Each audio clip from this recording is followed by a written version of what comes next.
All right, you know what time it is. We live with another night of prison stories.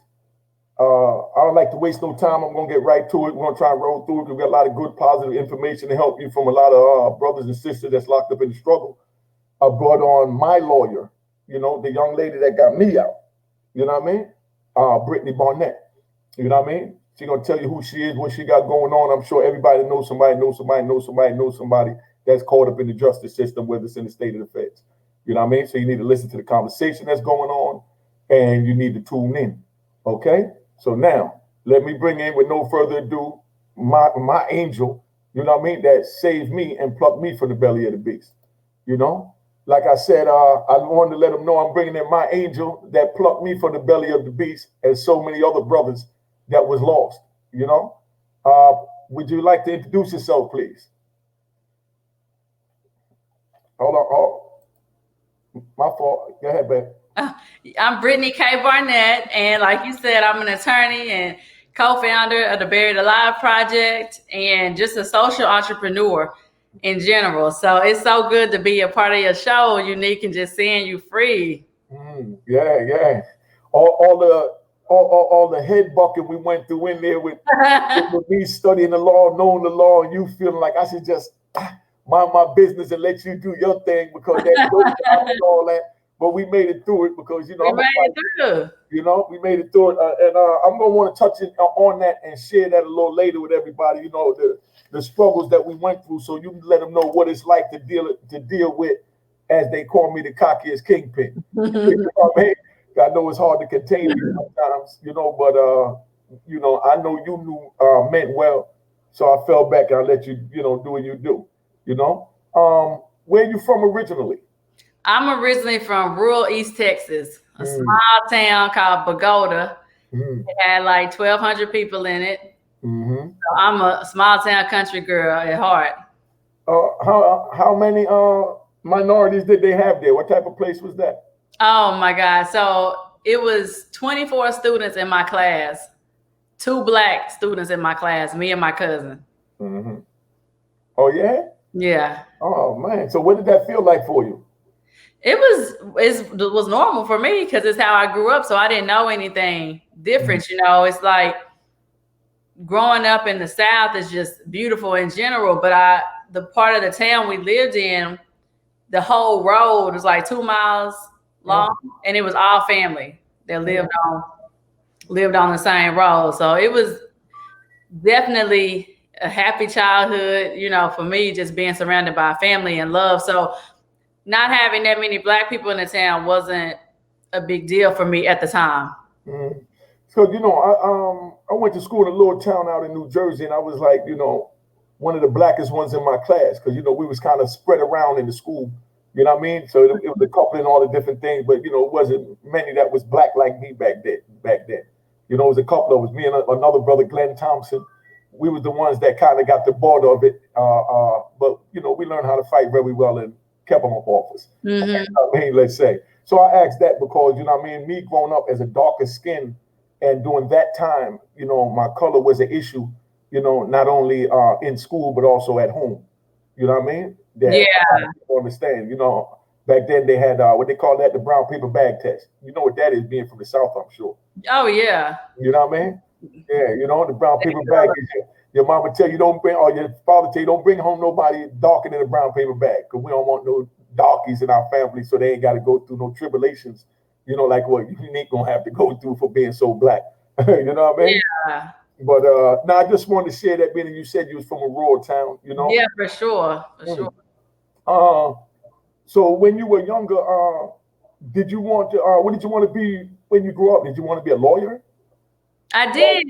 I always wanted to be a lawyer, but growing up, the only lawyer that I knew, Unique, or I thought I knew that looked like me, was Claire Huxtable from the Cosby Show. Get out of here. Yes. I wanted to be like Claire Huxtable from the Cosby Show. I didn't know any lawyers, especially any Black women lawyers. And so that is what I aspired to be. But unfortunately, growing up, my environment, it limits your perspective sometimes. And the older I got, the more I felt like becoming a lawyer was out of my reach.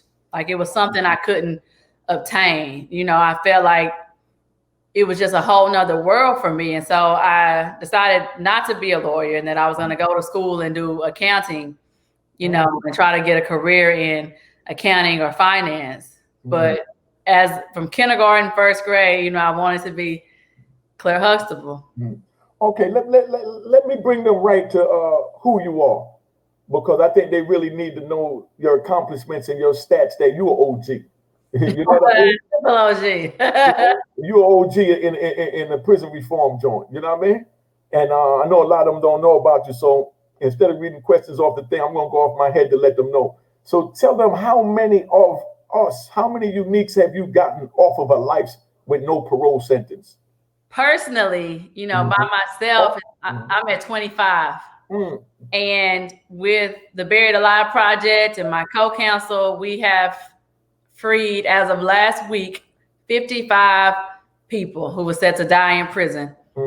Now, so y'all understand, when I went in front of the judge, I know y'all, you know, already know me. I told him, send me someplace I can further my education, boom, boom, boom, you know, because I wanted to better myself, because I did what I could with what I had, and I succeeded.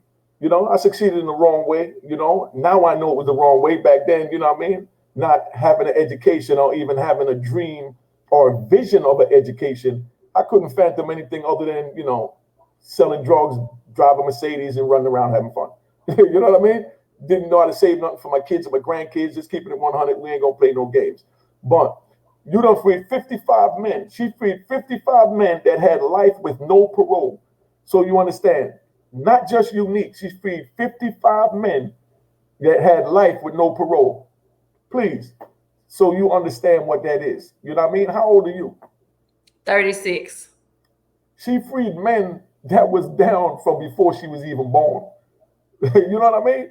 So it's like God raised her to come rescue me after I screwed up.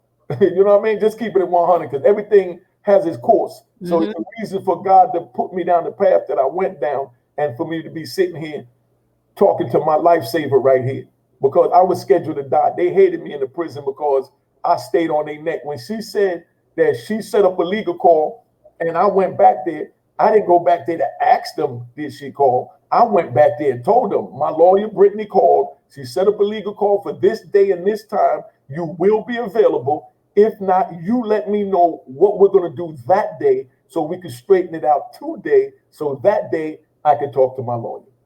You know what I mean?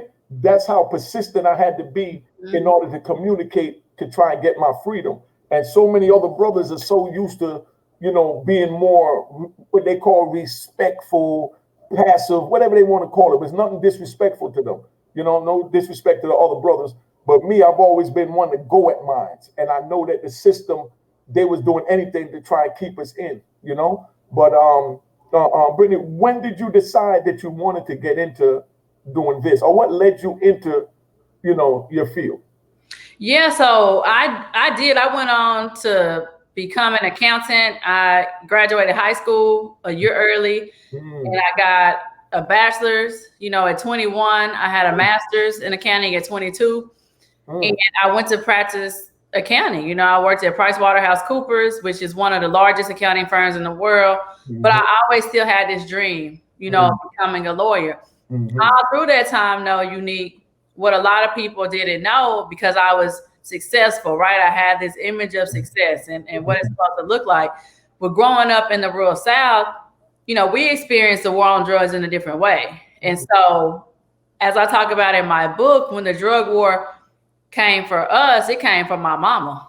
And so my mama was a nurse. My stepdad worked at the coal mine. But as far back as I can remember, probably like 4th grade, when I was about 10, like I remember the conversations and my mom realizing that my mom was addicted to crack cocaine. And so from being so little, you know, at 10 years old, you so tender, and you just watching chaos unfold, like a little bitty arms reach your way. And so all you want to do is save your mama, you know, like thinking you can fix her or help her, you know, not understanding at 10.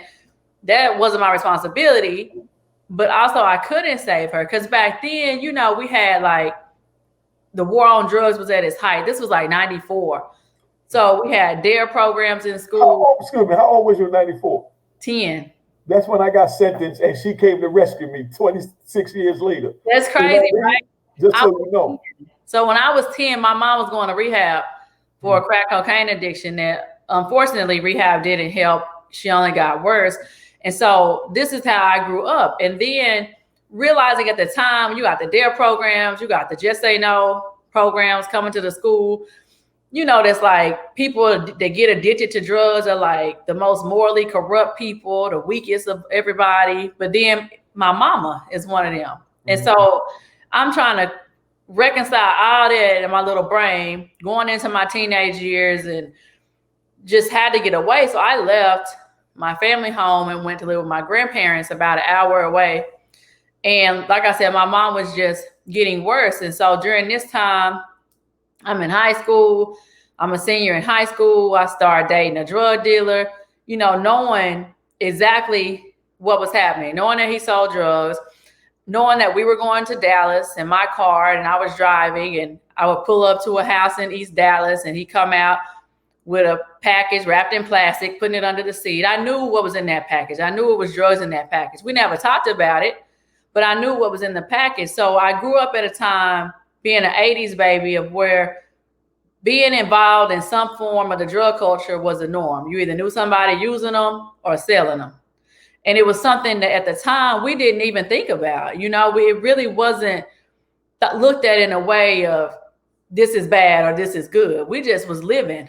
And so going through all of that, seeing how my mom was impacted. And then when I was 22, my mom went to prison.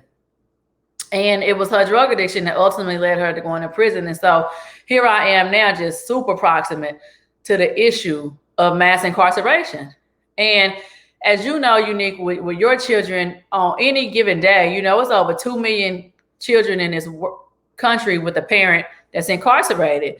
And it's hard when it's anybody, right? When your daddy, it's hard.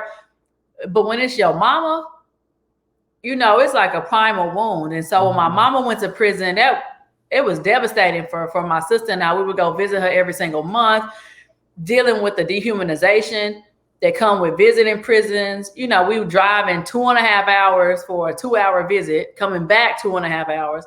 So we driving 5 hours in a day to see her for 2 hours. One time I remember going to visit her. It was like my first visit with her. And I couldn't wait to get there to see my mama. I knew she had pulled change. She was leaving the jail, going to the prison. And I wanted to hug her, to touch her, to smell her. You know what I'm saying? But when I got to the prison, I found out that I couldn't have a contact visit with her because she hadn't been there 60 days. So I drove all this way with these expectations.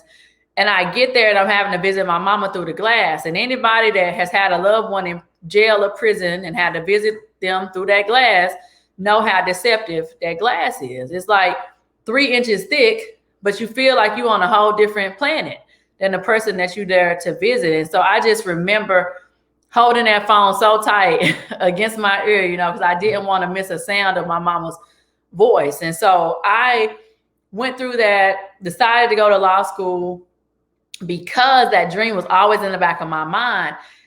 And you know why I decided to go ahead and pursue that? Because I met a Black woman lawyer. And when I met her, I knew that I can do that too. And so that's when I like pivoted to go to law school. But even all that time, I was going to be a corporate lawyer. I was going to use my CPA, take all that knowledge that I got through accounting and go be a corporate lawyer. And that's what I did. But in law school, I came across the case of Sharonda Jones. And she was a woman from East Texas like me. And she was serving at the time her 10th year of a life sentence. And I just didn't think people were getting life for drugs. You know, I'm a law student. I'm entering this legal field. I'm excited. You know, I'm ready to get involved and use my law degree in a good way. And then finding out people getting life for drugs, it was just mind blowing for me. And I had a childhood friend that got life when he was like 23. But I thought it was just because we was from rural East Texas, right? It's just good old boy justice. They gave my friend Keon life for a drug conspiracy. when he was 23. But then when I came across Sharonda's case and started really studying the law, you know, I knew it was much more to it. So Sharonda Jones's case really changed my life forever. Yeah, that's big. That's big. Big up to Sharonda Yeah. for getting your attention, you know what I mean? And getting your passion going, you know? Because, you know, once our passion go and we're in it, you know what I mean? There's nothing can stop us but us. You know what I mean? Right. Because people ask, oh, how did you do it? How did you do it? Man, I just stayed 10 toes down and kept pushing forward. And, you know, they pushed me back because how many times I had emotion in, every time I got touched, I had something in. I'm constantly shooting bullets at the court. You know what I mean? Yep. So I got to hit. You know what I mean? I definitely can't hit if I don't shoot. You know what I'm saying? So, you know, I had to shoot. But tell us a little bit more about your mother. How much time did she have? And did you get her out or did she serve her time? Or no, my mama served her time. You know, she got 8 years in state prison. She did 2.5. You know, but that's part of the issue with the system too. My mama needed help. She needed rehabilitation. She didn't need prison. Yeah. You know, luckily she found it within herself to get sober in prison. But I always say my mama got clean and sober despite of prison, not because of prison. And so she got sober because she found a will within herself. So my mom has been sober, you know, for 14 years now. She was released in 2008. So she got sober in 2006 and she got her nursing license back. She actually works as a drug recovery nurse in Dallas. Oh, that's big. Doing really. How does she feel about what you're doing? She loves it. I'm quite sure she do. I mean, you know, but I mean, how does she feel about knowing that her struggles is what sparked your passion to get even stronger to say, let me go help? Yeah, she understands, you know, like we do in my family, that our trials, you know, lead to triumphs. And it's so that we can share our journey and our story with other people. It was not easy. You know, people even that I talk to today, like they would have no idea that my mom was addicted to crack, or I dated a drug dealer, or my mom went to prison. But that's what I think makes my work so impactful, because I combine my lived experience with my legal experience. And I'm able to really empathize with my clients. I know what that is like. You know, I know that people, when they first get started, don't wake up every day to be a drug dealer. You know, a lot of people get in it to survive. I've seen it firsthand myself, and then get addicted to the money and the lifestyle. But for the most part, people not waking up to sell drugs every day. That's not something people are aspiring to do. How do you choose the people that you choose to represent? You know, I just feel like they choose me, you know, that it's just divine, especially at the beginning. Like Sharonda's case I came across in law school. And then I had other cases that were a group of guys who were co-defendants, were sentenced in 93. And they came to me through a friend of my dad's from high school, you know, and then Corey Jacobs, he read about me in the Washington Post. You know, I never was soliciting clients, because once I graduated law school, I went to practice corporate law. I was climbing the corporate ladder. I did mergers and acquisitions, you know, and I was working pro bono on these cases, like Sharonda's case. So I was literally helping to move billions of dollars of deals in the daytime. And then at night, I would come home and work on these cases pro bono. And so it was just kind of divine, for real, the way the cases came to me. And then in 2016, I decided to resign from corporate law, you know, to really follow my passion to help transform the system. And that's when I met you, because on your website, it mentioned all that corporate law, you know, I don't want to say stuff, but you know what I mean? Yeah. But I didn't mean it in that manner as far as choose you. I mean, once they get at you, because I know more than one got at you, or more than two. So how do you narrow down who you're going to work with out of the many that come at you? Yeah, well, that's the deal. I was a corporate lawyer, so there wasn't that many just coming at me. So the ones that came to me, they were divine. I took them all. I wasn't turning people down at the time, because I got it. Time doing the work. Got it. Yeah. So once 2016 hit and I resigned and started doing more, you know, it still was coming at me here or there, because I was working with the Clemency Project a lot. So when your case came, like it wasn't hundreds of cases coming to me like it is today. Okay. Yeah, they didn't trust you like I trusted you back then. That's basically it. But now that they see that you get no goats like me out, they say, "Oh man, she get him. I know she can get him." You know what I mean? Because it always look easier when it's on somebody else. So that's good though. So what do you think is in store for 2021? Like what's in the pipeline that they might want to know about, and who would be beneficial or with it or supportive of it?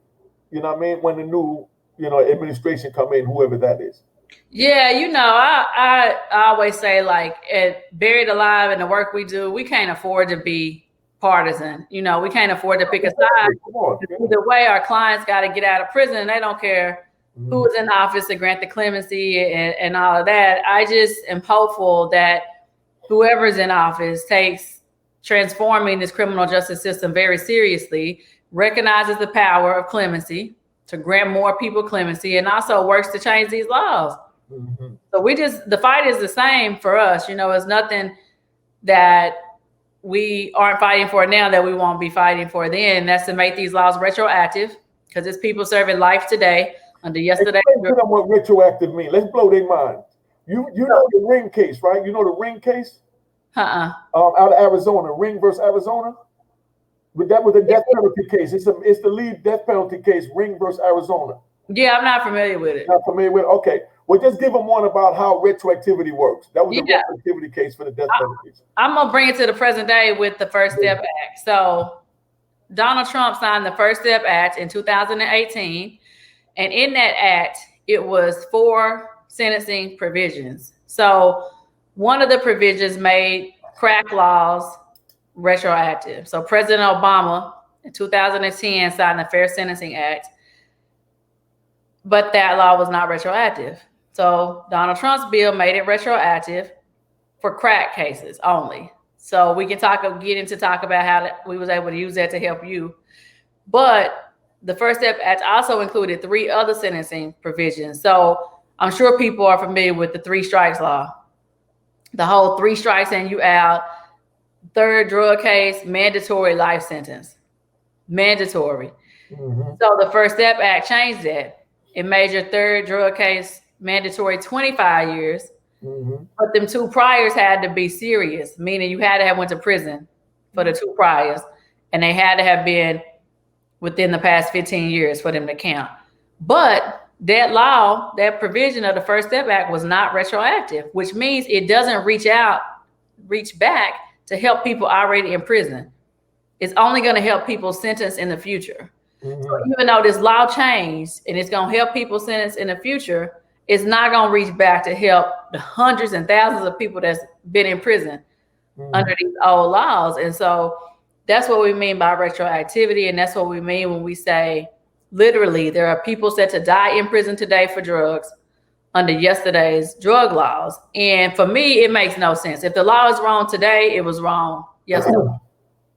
Yeah, see, that Ring case that I mentioned, that's one that I used to use in the classes that I used to teach the youngins that I used to deal with. Because the Ring case was a case saying that the law changed today on November 1st, right? So anybody that breaks this law as of today, November 1st, you know what I mean, is a free man.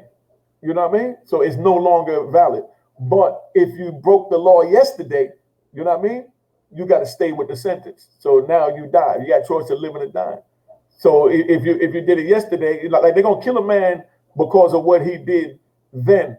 You know what I mean? And they changed the law, but they said don't go back to help him. It's only from the day of the enactment of the law.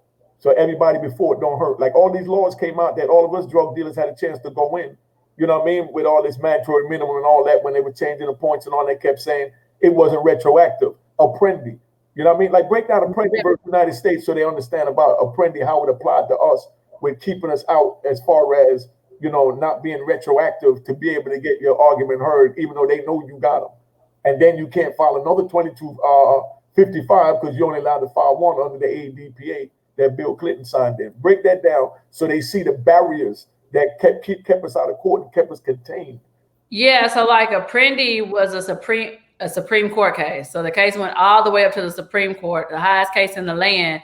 And basically, in a nutshell, in layman's terms, it basically said that the jury has to find the defendant guilty beyond a reasonable doubt of all the elements in a crime. And so when that decision came out in 99, I think it was a watershed decision coming down from the Supreme Court, because at the time, the court, the judge, not the jury, was finding these facts by a preponderance of the evidence, which is a lower threshold. So when the Supreme Court said, the jury of your peers has to find beyond a reasonable doubt each element of the offense, people got excited because they hadn't been sentenced that way. Their judge had found this. And so when they found out it wasn't retroactive, it was just devastating. And so what that means was that Supreme Court case is going to help anybody sentenced in the future. All of the elements of the crime got to be proved to the jury beyond a reasonable doubt. Mm-hmm. But people like Unique and other people who have been sentenced before 99 didn't benefit. Mm-hmm. But everybody after 99 benefit. But everybody after 99, it don't make any sense. So I had to die in prison while they go home because it benefit them, but because they got me in 93, that don't apply to you. But it's the same law, but it don't apply to you back in 93. Only the people we pick up today. So you old citizens don't mean nothing to us. Keep rocking. Makes no sense. It don't even. It's not even logically precise. No one who understands that. I don't understand the logic behind that at all. But people say, when these laws change, like the First Step Act, and it's not retroactive. Well, it's a matter of compromise. You have to compromise. The Democrats, Republicans have to compromise to get the bill passed. But to me, freedom shouldn't be a matter of compromise and convenience. Exactly. And weaponized. Right. They've been weaponized in everything in Washington, D.C. If you want this, you got to give us this. You know what I mean? That's a weapon, tit for tat. You know what I mean? Give it to me because you feel it's a good bill and we need it for the people. You know what I mean? Or the masses wanted to need it. No longer what we need. You know what I mean? It's a matter of what they want. You know what I mean? Right. To let them elevate. And we're the last thing on their mind. You know what I mean? Just so you know. So don't think you got no friends or nothing like that. Yeah. But Brittany's so smart, so intelligent. And you know what? Tell them about how when me and you was dealing, because everybody says I'm pushy. You know what I mean? I didn't believe it. You know what I mean? They say I'm pushy, I'm arrogant, I'm cocky, I'm this and I'm that. I'm just unique. But how did I come off to you? Tell that to them now that I'm out. I know you had to feel like this black mother. You know what I mean? For me, 100, Brittany. Keep 100. I can take it. I'm gonna keep it 100 with everybody. For me, it was like initially. So Unique is gone. He gonna ask me to take the case. I'm gonna take the case and do my job as a lawyer. But Unique is gonna tell me how to make the arguments and what arguments should go in there, which I understand. So part of it I seen as you want to get out of prison.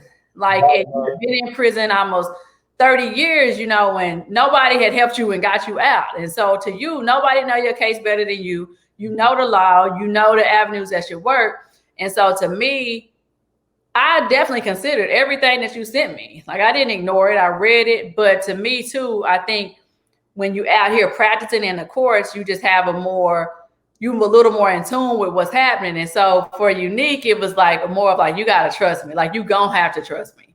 I got it. I got the arguments. You're going to have to trust me. But it was definitely understandable because like I said, you had been in there when I started on the First Step Act stuff, like 26 years. So, and it was an uphill battle, so it was like trying to find the best avenue because freedom is more than one way to skin the cat. Like you got to go whatever angle you can get. And so at the time, I know you was looking at the clemency side because my client, Miss Alice, had got the clemency and it seemed like Donald Trump was going to give more. But I knew different. I knew the backstory to that. I knew it didn't seem like more people was going to get clemency at the time. And I had been following the First Step Act stuff and trying to see like, how can we help kingpins, the CCE charge, the kingpin charge. And so I saw a case come out of Judge Jackson's court that I sent to you, the Marty Wright case, and you knew Marty, and so he's my judge. Yeah, and then you told me that's my judge. I was like, oh, okay, we really should try this angle, which yours was still another uphill battle because you have way more drugs. So it was just like, okay, let's try this angle. This is like, y'all, when I tell y'all this was brand new territory for me, for the court, we created precedent with Unique's case, which means that now that we won his case, so many people are using his case and able to use his case to help their case, to help them get out. So you see Judge Jackson letting out a drug kingpin, and you're able to use this law or this case, to help your loved one or whoever's in that same position. So, that's what I think people should understand too, with the work that we did, even though I think we butt heads, but I think it was always love too. Because I think, that I wasn't going to do anything to jeopardize your freedom. And I knew at some point you was going to have to trust me, and I knew that you would. But I know just as a man being in there so long and who you are, it wasn't easy for you to let go and let me take control. And that takes strength, for you to say, you got it. Look, Unique, I don't take that lightly. I need everybody to understand, like, as a lawyer, for me with my clients, like, it's a privilege for me to represent you. You know what I'm saying? It is something I don't take lightly. At all. And so knowing that we have somebody's life in our hands, it's no parole in the federal system, y'all. No parole. Tell them again. You got Unique serving the same amount of time as the Unabomber. And I was in the same no sense.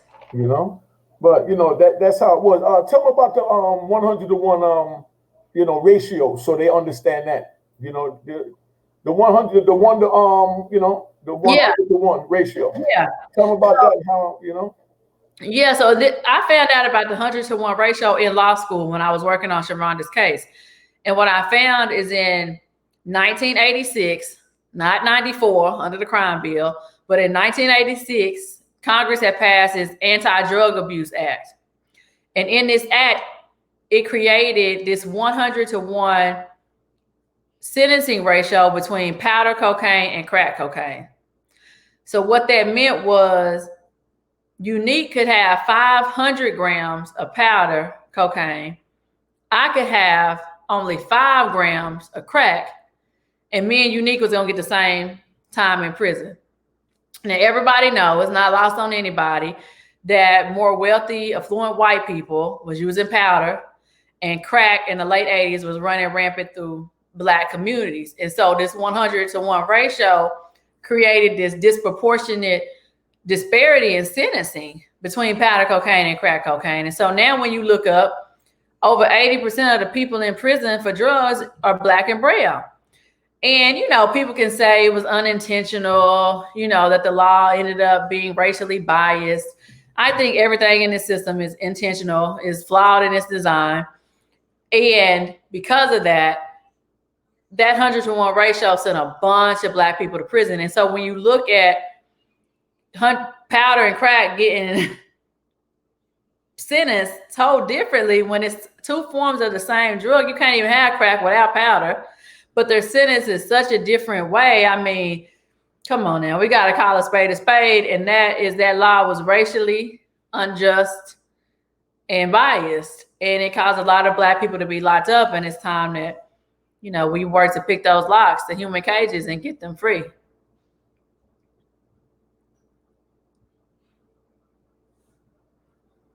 I can't hear you.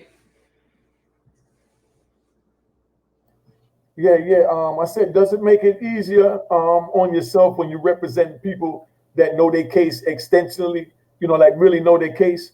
Or do you prefer them, not to know anything so that they won't be a pain in the butt like Unique want to think they could tell you what to do? No, I think it's good when they know their case, because, I'm human too. So it's could be something that I've overlooked. But, I do feel that when you have a lawyer that once you feel that trust, that if you can find it within yourself, to let them go, that just make everybody's job easier. But I'm gonna tell you this too. Everybody ain't like Brittany. Exactly. Everybody's not gonna come in and represent you like Brittany. Yep. So I understand too that there's this whole distrust in lawyers in general. And so I have to overcome that, in order to gain the trust. And you're not the first one. it's been a few clients, you know, that I have to be like, okay, you got to trust me. And it's almost sometimes it wasn't with yours, but it could get to the point where it's like, okay, you going to trust me or you going to do it yourself? Because it just causes so much friction. And people got to understand too, like the weight on me, you know, on my co-counsel, we feel the weight of people's lives on us, and a lot of people's lives, you know, not just them, but their families. And it's really heavy work, you know, and as Black women carrying the torch, doing this work, you know, we all got to work in partnership together. And so out of all these years, you know, I've had really blessed clients and relationships. It's been one or two, you know, that it was like, come on, man, like I would have to threaten to withdraw. It had got so bad, but getting so bad in a sense of, you know, we have so many people to free, you know, on top of the fact that the work that we do is pro bono. So it's not like we charging $50,000 retainers, you know, and that people can handle us real rough. Would you take like, do you take cases that's not life sentences? Not right now. We don't. We just have so many life sentences. We just don't have the capacity. Like I wish we had more lawyers, you know, to help us with this work, but everybody's not gonna come in and do this work for free, you know, and everybody not gonna have the same heart as we have. And so we've been recruiting more lawyers, trying to go through law firms, because I worked at a big law firm, so I know they can take these cases, but we got so many lifers. We got to really stay focused on the lifers. Okay. But it's like, I don't know, man.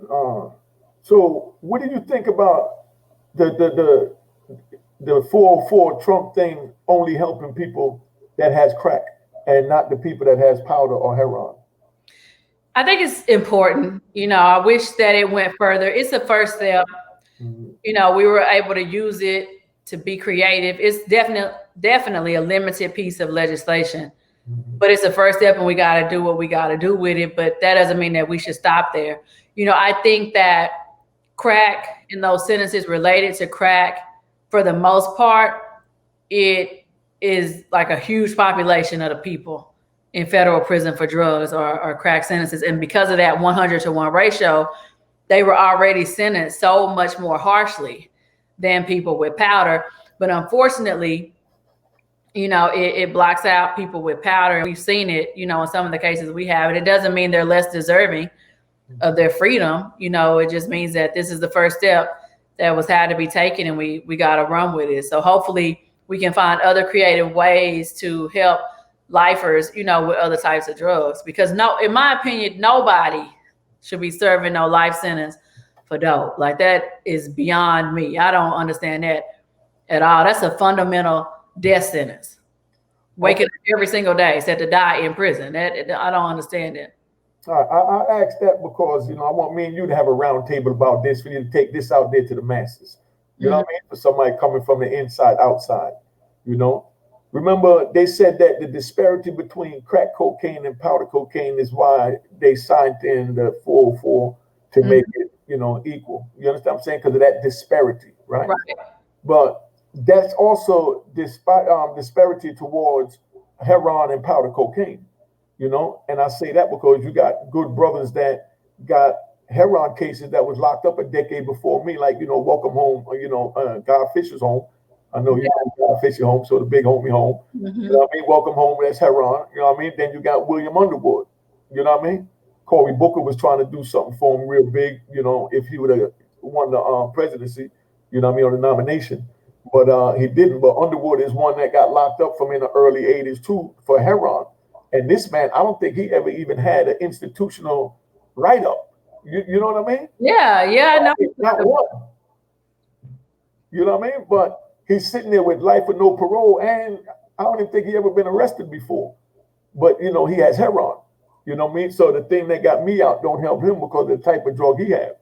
You know. That's where you come with that. That's where that compromise that they have, that they making, that's leaving. I wholeheartedly agree with you. There's no reason that other people with different types of drugs are serving life sentences. You know, we had to work with the law that we had, but we didn't pass the law. You know, they was working to do this compromise. And I represent. I know Mr. Underwood well, his daughter Ebony, his son Anthony. You know, I love them like my own family, and I hope it's a way for Mr. Underwood to get out. You know, and I represented the Torres brothers. I don't know if you're familiar with them. Oh, yeah. Victor and Jorge Torres, they did 32 years for heroin, you know, on a life sentence, but we won their case in the Southern District of New York. So they were released in June, but we used compassionate release. So we just had to be, they weren't sick, you know, or not terminally ill. So we had to find extraordinary and compelling reasons for them to be free. So as lawyers, you know, we have to work within the bounds of laws that are just outside the bounds of moral consciousness. And we have to be creative, and we have to understand that progressive lawyering is a form of modern day activism. And so that's what we do, you know, in the work that we have is we try to take whatever tools are available for us to get people free. But I wholeheartedly agree with you. Like, there's no reason that Mr. Underwood should still be in prison, or anyone like him. There's several people that we communicate with at Buried Alive that have powder cases or heroin, even meth, you know? Okay, let's talk about another one then. Another one of the statutes that's unjust. Okay, how about the Miller case that just came out? Familiar with the Miller case, Washington Supreme Court, saying that the thing Boy George trying to get out on. If you're under 18, you know that the juvenile can't get life. Oh yeah, that was a while ago. Yeah. You know what I'm talking about? Mm-hmm. Okay, I got a good friend of mine that I just left, a brother that he wanted me to talk to you from I was in there. I told him I'll wait till I get out here. But he's caught up because he caught his case when he was under 18, and he fits the criteria for that. You understand what I'm saying? Yeah. Saying that he's under 18 and he shouldn't be able to get the life sentence. And he's been down 32 years. And that was his first arrest, I think. You know what I mean? And what's his name? You probably know his co-defendant, Corey, from Eport Posse. Oh, okay. Yeah, Corey from Eport Posse. With his co-defendant, Irvin Betha, Amir. You know, that's my brother. I definitely, would like you to at least look at it. I think that'll be an avenue that y'all could use that would help a lot of brothers, because you got brothers that been in there since they were 17. They waited till they turned 18, gave them a federal charge, and then now they got a life sentence, and they know they shouldn't have given a life sentence. They got 30, 40 years in. You know what I mean? And look younger than me because they spent the whole life in there. You know what I mean? Yeah, but I actually was in a prison visit last year with Boy George and a guy named Eve Rivera who was working on his story, for the big screen.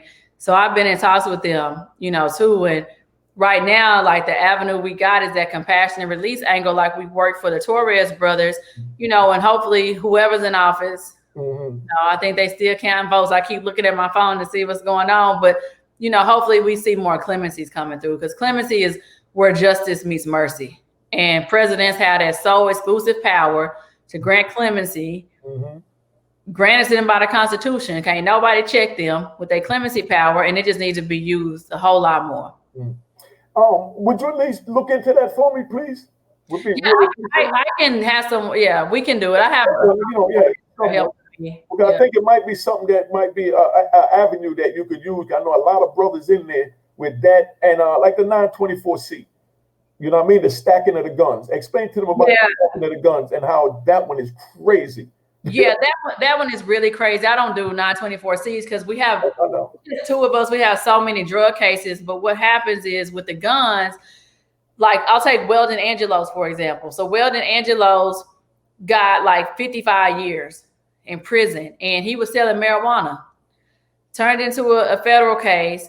And when he was arrested, they said he had sold marijuana on like 3 different occasions. And he was carrying a handgun when he sold marijuana. So with the 924C stacking, the first marijuana sale got him 5 years for the gun.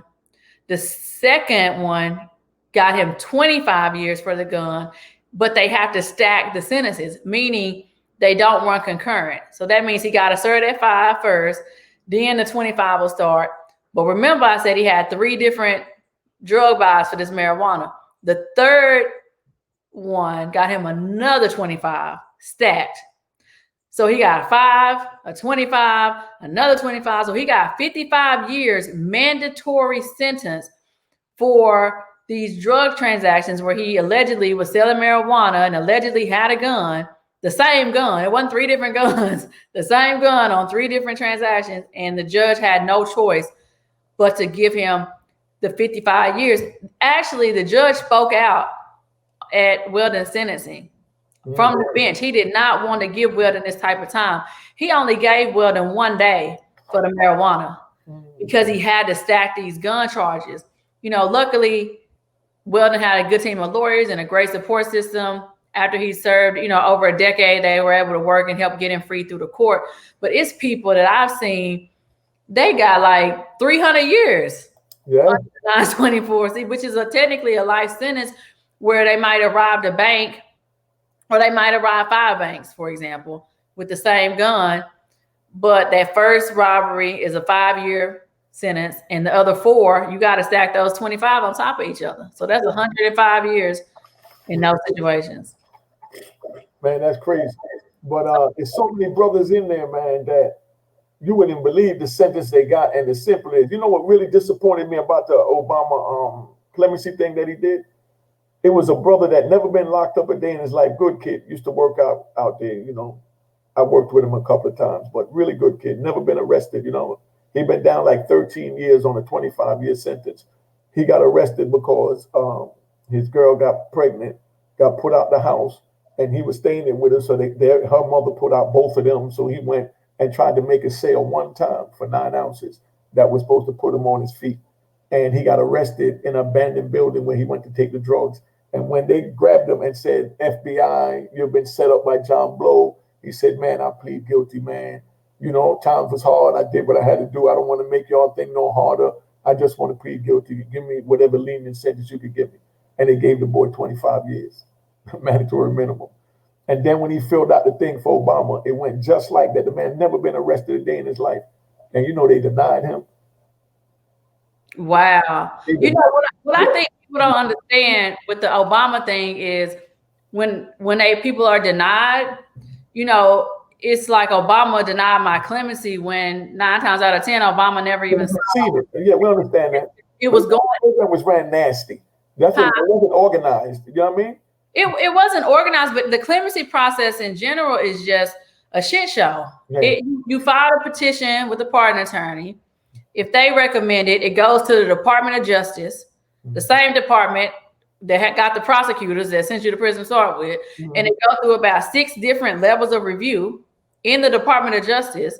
Then it go to White House counsel if they recommend it. Then it goes to President Obama. So many of them cases, when they was denied, they weren't making it out of the Department of Justice. They weren't even getting to the White House because you got these career prosecutors that's reviewing them and denying them. And so to me, the clemency process, you know, is totally needs to be transformed. You know, we shouldn't have the Department of Justice involved with clemency petitions at all. You know, and as different as it may be, that's exactly what Donald Trump is doing. He's granting clemencies without going through the Department of Justice. And, you know, as off policy as it is, really, we don't. It really makes sense. Yeah, we don't need the Department of Justice. The people that's up there that's reviewing it, they're playing defense lawyers. You know what I mean? Instead of playing, you know, neutral and saying, you know, justice is blind, and I'm going to just review your paperwork based on what it has. And Sly, Mr. Research, adios. What up, homie? Now, no one is blaming Obama. You know what I mean? Because like she said, Obama had nothing to do with it. He didn't know what was going on. He wasn't even a part of it. He just put people in place that were supposed to handle it, but he didn't put the right people in place. He put the same prosecutors that locked us up, you know what I mean? Which they were their thing. It don't matter if you walk it in, run it in, or crawl it in. You know what I mean? A lot of them prosecutors, he didn't even put there. Like they was. What I'm saying. He didn't see none of that stuff. There, you know. It was unorganized and it wasn't put out there for us. You know what I mean? It was put out there for white collar crime people, things like that. But now, when you got to get psychiatrists to look into the background of how the person was over 20 years, because over 20 years, that mind gonna change some type of way on you. So don't think that 20 years in prison you're saying. I mean. You know what I mean? Everybody got some type of disorder, you know, whether it's stronger than others or weaker than others, but either way, we know how to balance it and move forward with it. And to me, that's one of the best parts, one of the best traits I know of criminals. You know what I'm saying? That we know how to adjust and adapt, because we're ready to adapt, because we're always expecting someone to attack. And then we come up in our mind with a quick defense to survive that. You understand?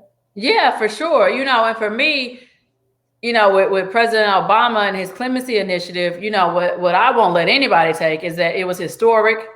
He granted more clemencies than any other president combined in modern day history.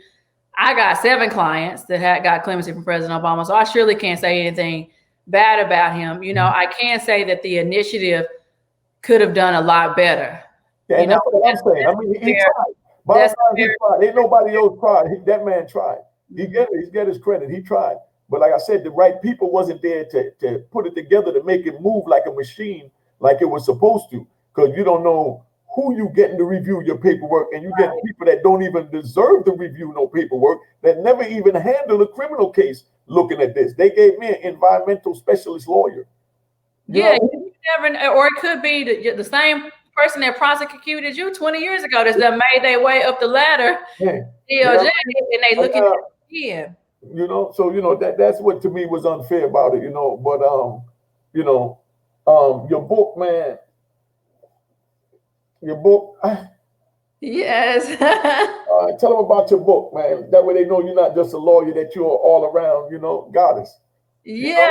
So my book, I wrote the book. It took me 2 years to write the book. Mm-hmm. It came out in September, about 2 months ago. Mm-hmm. And it really just follows my journey, of showing the transformation of my understanding of injustice in the courts, of genius, languishing behind bars, and it truly shows how my definition of freedom has evolved, and it's so crazy unique, because I work and I get a lot of people out of prison, and I still have a hard time calling myself a criminal defense lawyer.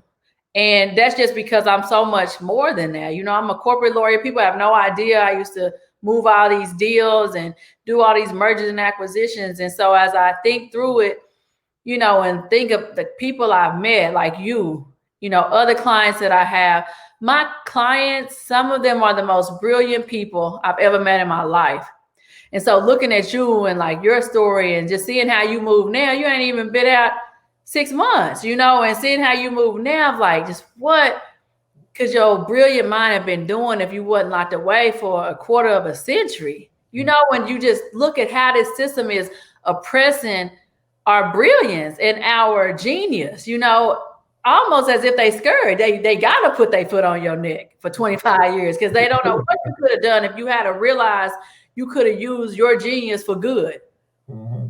The impact that you could have had, that's scary to a lot of people in power, and so seeing that's what I'm talking about in the book.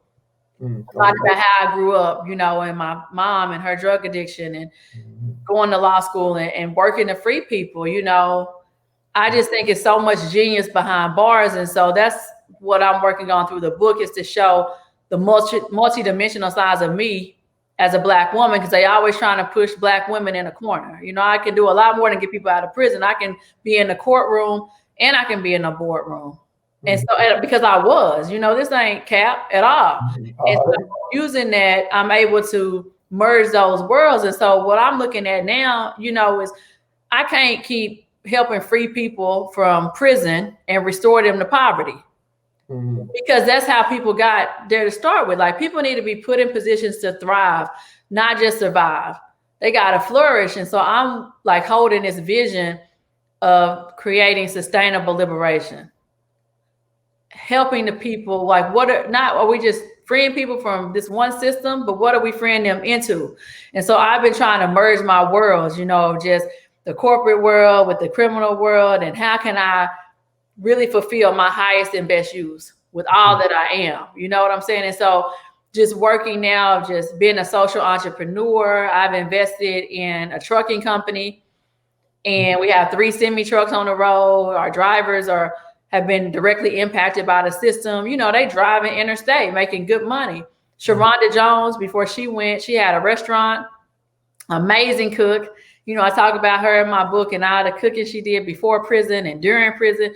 And her dream was to have a food truck so that she can hire people coming out the halfway house. When she was in the halfway house, she saw how hard it was for them to get a job. So she's like, if I could get this food truck and hire people coming out the halfway house, I'm gonna give a work and give them a job so they can check that box at the halfway house. And so about a month ago, I invested in her company. It's gonna be called Fed Up, fed up with the system, being in the feds and all of that.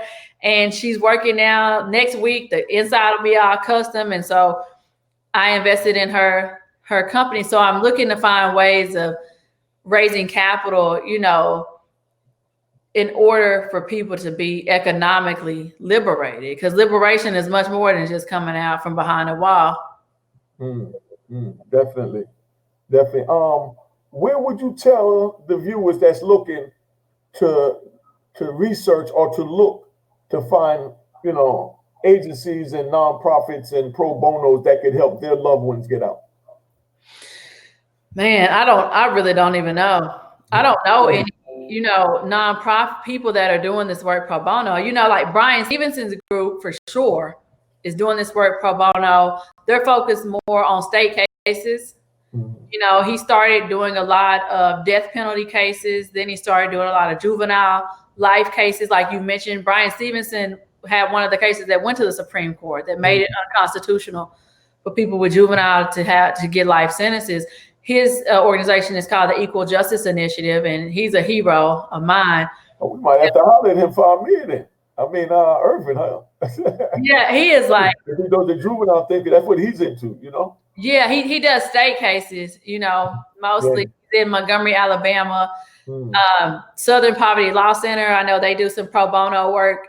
The Innocence Project, of course, but that's for people who are innocent. I think with the Buried Alive Project, we really own to something, providing pro bono legal support. And I'm hoping with the work that we do and the way we helping to shift the narrative, because y'all shifting the narrative, you shifting the narrative with the way you walk, the way you talk, the way you moving every day, of showing what freedom looks like, and helping to shatter those perspectives. And so I'm hoping with this movement we're building of people we're freeing, that we can get more lawyers on board to help.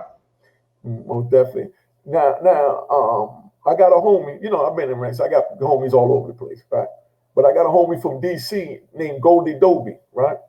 And is there any places in the district of DC that you could, refer them to go to? Because I got a lot of district homies, and their cases are all federal cases, but the laws, the statutes is a little different still. So, is there any places that you could recommend to the viewers from DC that's listening? Not pro bono. I honestly don't know any. My assistant has been working, and I have another team. We've been trying to put together a list of resources, because we literally get hundreds of calls a week, because our work has gotten such a national spotlight, but unfortunately we don't have national funding, which makes it harder for us to do the work. And we want to be careful who we refer people to, because we need whoever we refer people to move like we do. And it's just been really difficult to find, very difficult to find, especially on a pro bono basis.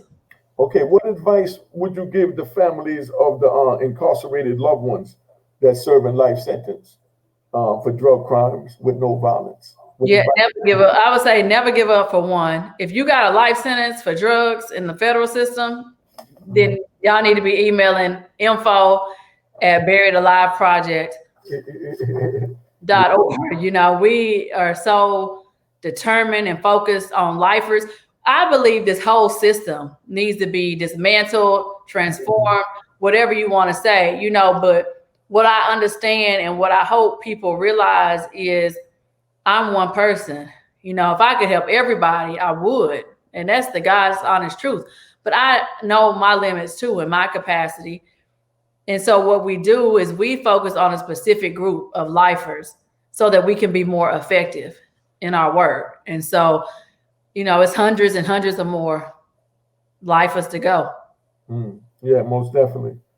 But I mean, it's just amazing. If you got a life sentence for drugs, somebody with life for drugs in the feds, please email info@buriedaliveproject.org. Most definitely. That's Buried Alive. Tell them about Buried Alive. What does it consist of? What is it offering? Yeah. Is that, excuse me, to cut you off. Didn't Kim Kardashian and Kanye? That's the one you were saying that they invested in or something. Yeah. Yeah, explain that. A lot of people thought they owned it because her face was around it. Oh, no. So the Buried Alive project was started long before Kim Kardashian. So it is a nonprofit that works to free people serving life sentences in federal prison for drugs. And we work to end the policies, that put them there. And so the Buried Alive project, I co-founded it with my client, Corey Jacobs and Sharonda Jones. So Corey and Sharonda both were serving life for drugs. They both got clemency from President Obama. And we linked arms and co-founded the Buried Alive project because they felt like, and Unique, you can identify with this, but they felt a survivor's remorse almost when they got free because they knew they had left so many people behind that deserved their freedom just as much as they did. And so we got together to work to help reach back, and help free people who were serving those fundamental death sentences. Like Sharonda would say, I was walking through the valley of a shadow of death under that life sentence. Y'all are waking up every day facing a reality that would be unbearable for many people. And so for us, those life sentences are just unique. And they're unique because people got to realize y'all are looking at a man that was set to never breathe air as a free person ever again in his life. And it takes a special type of grace and dignity to carry that life sentence. And I know people are always like, well, y'all ought to help other people. Everybody don't got life, but we got to focus. We have to focus to be effective. And people should not be set to die in prison. And so because Corey and Sharonda had life, we chose to focus on lifers. So Buried Alive was started with me, Corey, and Sharonda with no funding. I was basically funding the work myself because I was a corporate lawyer. I was in a good financial position. I was funding the work myself. I got out, tried to apply for grants from these big foundations, and they wasn't giving us any money because they didn't want to fund pro bono legal representation. They said what we do is provide direct services, and these foundations want to fund policy work, people working to change the law, which is good. We need to work to change the law, but in the meantime, people got to be getting out of prison because it could take years to change the law. And so what happened was I had known Alice Johnson for a long time. She was actually in prison with Sharonda. So I had known Alice Johnson since I was in law school, and her and Sharonda were best friends. A lot of people don't realize that I had a history with both of them. And so Alice told her story to a media outlet, Mike.com, and it was a video interview and it went viral. And Kim Kardashian just so happened to be on Twitter and saw Alice's story. And she was not only moved to tears, she was moved to action. And so that's how I started working with Kim on Alice's case. And once Alice was freed through clemency from Donald Trump, Kim wanted to really use her voice and platform and resources to help more people. So she helped to fund some of the cases we had last year. My co-counsel, my angel Cody, and I linked arms and did 90 days of freedom. And we worked to free 17 men in 90 days serving life for drugs. And Kim Kardashian helped to fund that. And then for Kim's birthday last year, Kanye donated money to 4 different criminal justice organizations, and Buried Alive was one of them. So the funding that we received from Kanye on Kim's behalf helped fund some of our work last year, but part of it is like a double-edged sword because she's able to use her platform to really help raise awareness about these issues. It has people talking about these issues, but that also, gives us a really major national spotlight. So people think Buried Alive is just bankrolled by Kim Kardashian or Kanye, and that's absolutely not true. Like, we struggle every day to find funding to help us continue to do this work. Yeah, because I know it costs about an hour to deal with the attorneys. I dealt with them for 26. How many hours? How many you said you got out? 35 or 25? I've gotten 25 out by myself. Yeah. Okay, roughly how many hours you think you put in to do that? Oh man, a lot. I would say each case, like every case is different. Like your case was a lot harder, because we had the kingpin charge we had to be, but say like our average First Step Act case, I'm probably putting 40 to 60 hours in them. And so take that, like I really could be out charging $400 an hour if I wanted to. Yeah, that's why I asked. You know what I mean? That's a lot of free hours. Yeah, because you think we're putting together the motions, but then the government, in all the cases we won with First Step, the government opposed every single case. Exactly. And so once we file our motion, the government they opposing it, like, nah, don't let them out.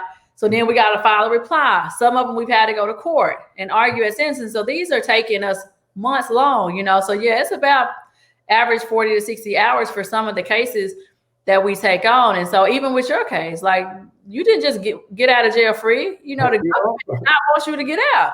Yeah.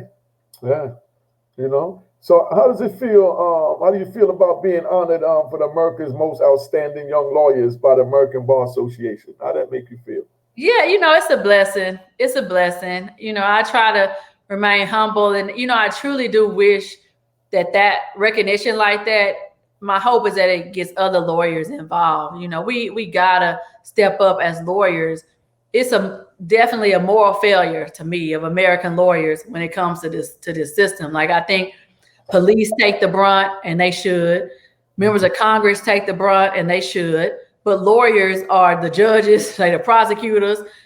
Oftentimes they go on to be members of Congress, and lawyers have to step up and do their part because there's not many professions where you can work to save somebody's life, literally. Yeah, true. Somebody's life.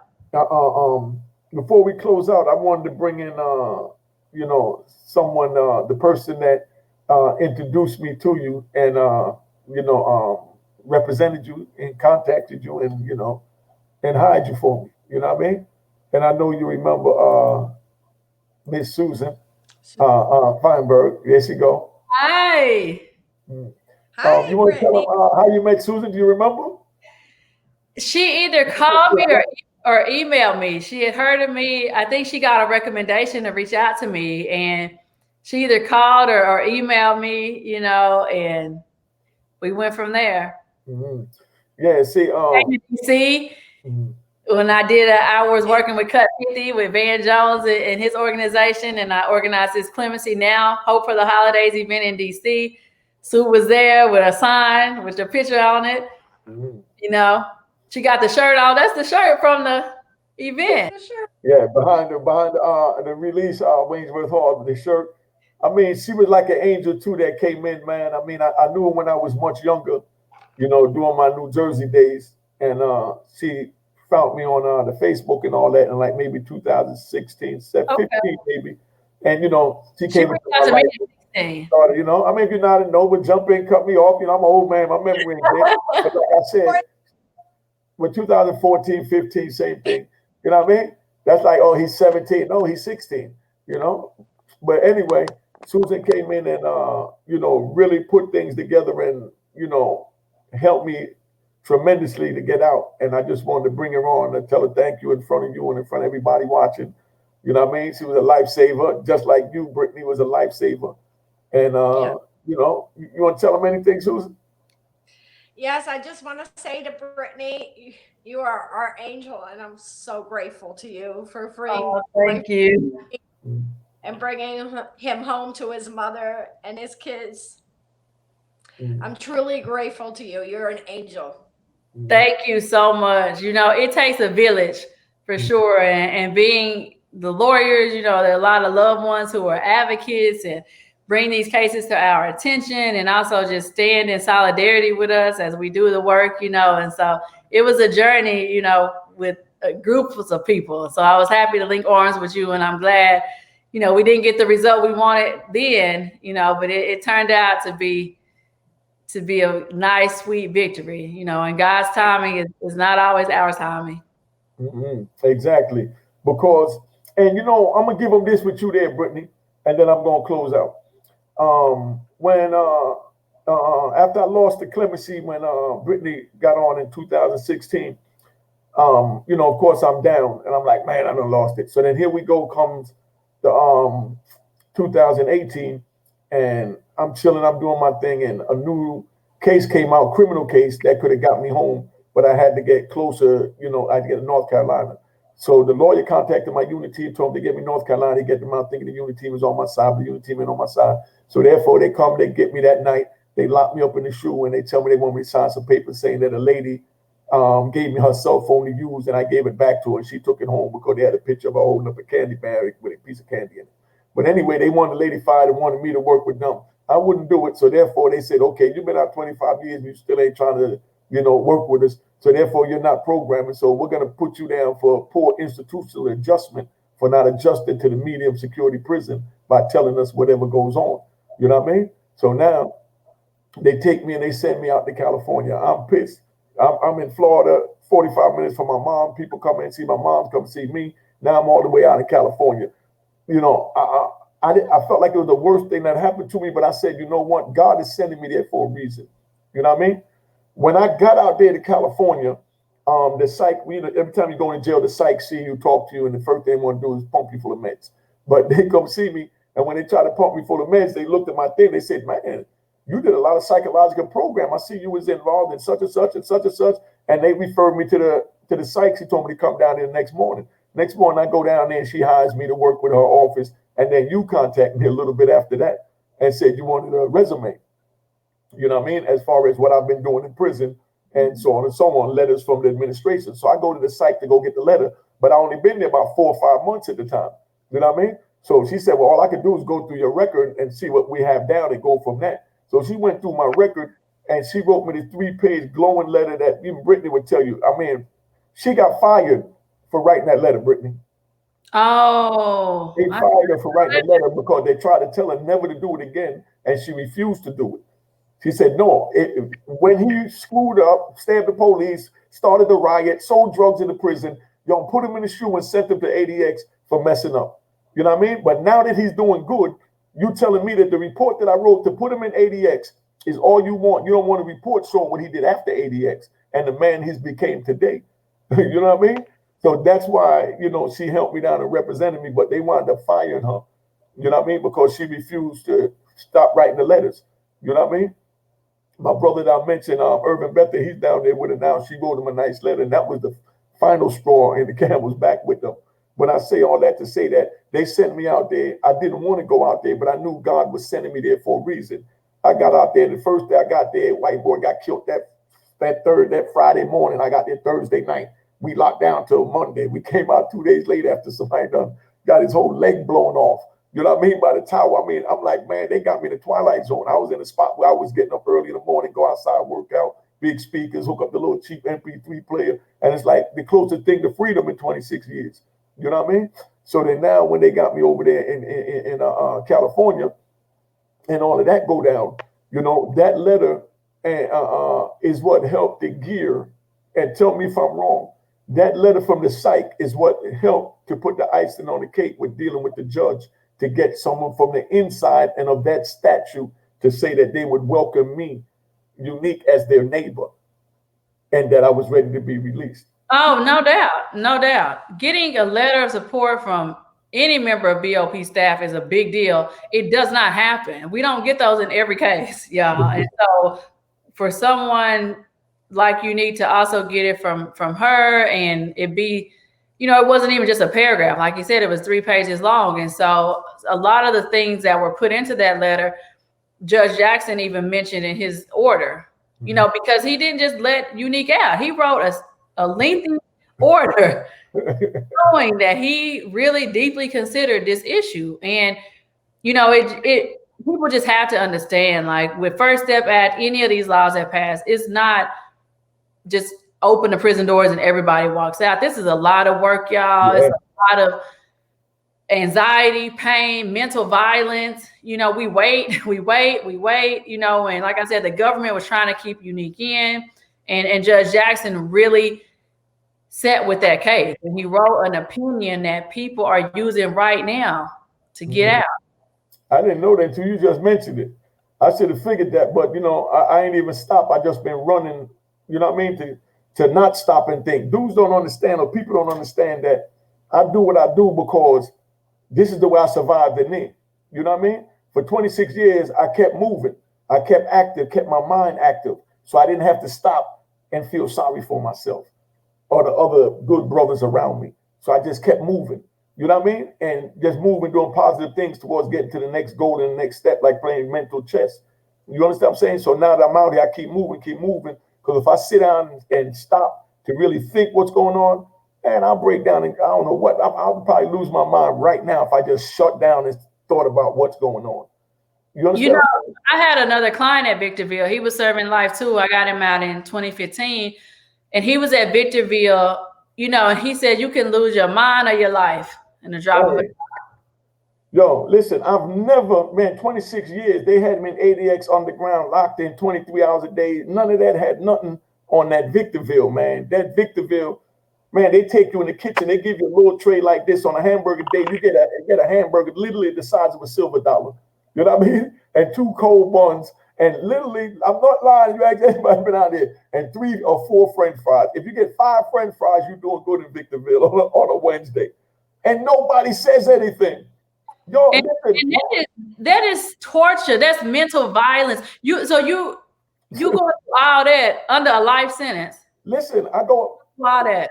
Let me tell you this. I go up to the first day I get there. I go up there. It was hamburger day, chicken day. So I go through the line, and I just come from a joint where they give you big chicken, sweet potato. I'm in down south, Coleman, Florida, and Orlando, Tampa area, where they good old country boys. Everybody black work in the kitchen. You know what I mean? So I'm used to eating where they giving you big pheasants and French fries like this, you know what I mean? So I go through there on chicken, they give me this little cold wing. I mean, the damn thing looked like a pigeon wing. They got a bunch of pigeons outside. I looked at the man, I said, yo, dog, would you get this to your kid? And he looked at me like, because he's not used to no one confronted him about anything. I don't know how they broke him like that, you know what I mean? But I'm gonna hurry up and get the end of it. So he looked, and I said, yo, would you feed that to your kid? I said, dude, would that even fill you up? You know what I mean? What am I going to do with that? And he's looking at me and said, look, yo, keep quiet, man. Here, I'm going to give you another tray. You can't make no scene because ain't nobody else going to say nothing. We don't want to wake them up. And gave me another tray and told me to go about my business because by me talking, you know, if my homies come over, you know what I mean? Then everybody's going to say, yeah, the food ain't right because all it needs is one person because we like cows.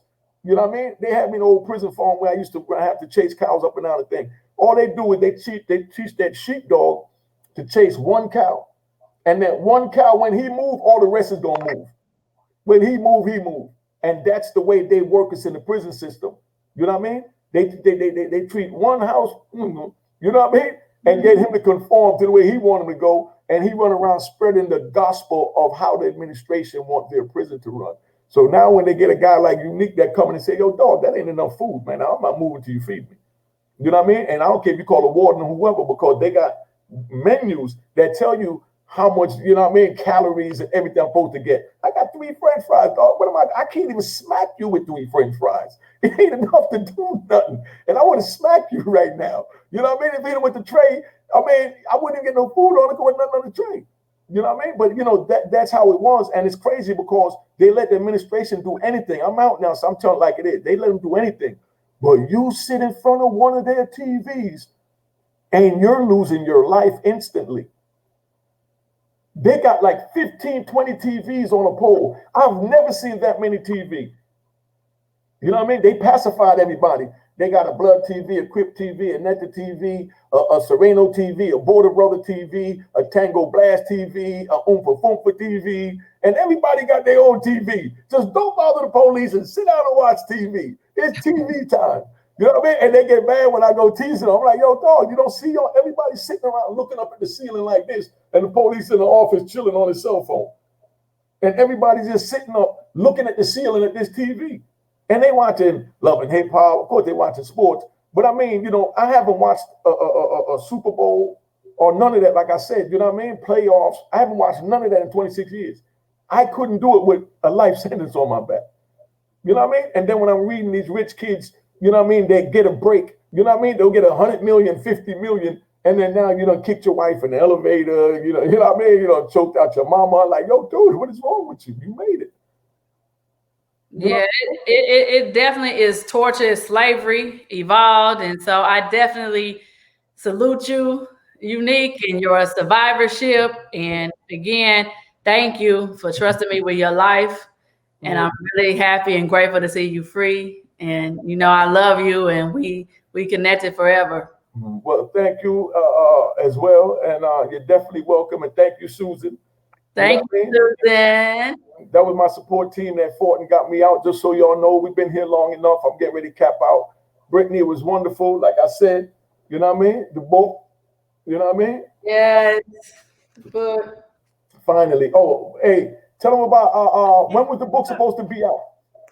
When was it supposed to be out? It was supposed to be out June 16th. Okay, but what happened? Coronavirus. No, before that. The date before that. It was June. It's always been June. Oh, okay. Yeah. It was due. I had to turn it in. Yeah, when you had to turn it in, I mean. I had to turn it in. While I was working on your case, I was finishing it. But that's the point that I'm making, that, you know, you put your book on hold to even get me out. Yeah. And I appreciate all of that, and I listen to all of that. You know what I mean? So don't think that I'm out and I'm running wild, man. Screw her, I'm out now. You know, and like I said, what's her name? That Karen Morrissey said she worked on the case. Brittany's the only one that worked on my case single-handedly. I ain't deal with nobody else with my case. I'm an arrogant, cocky dude, and I can't get along with everybody, especially when we're dealing with the law, because I know mines. You know what I mean? So, you know, Brittany, thank you for single-handedly freeing me. You know what I mean? I appreciate you. You know what I mean? And thank you. Okay, and good night, everyone. Good night, Susan. Good night. Right. So let me end it. Bomb.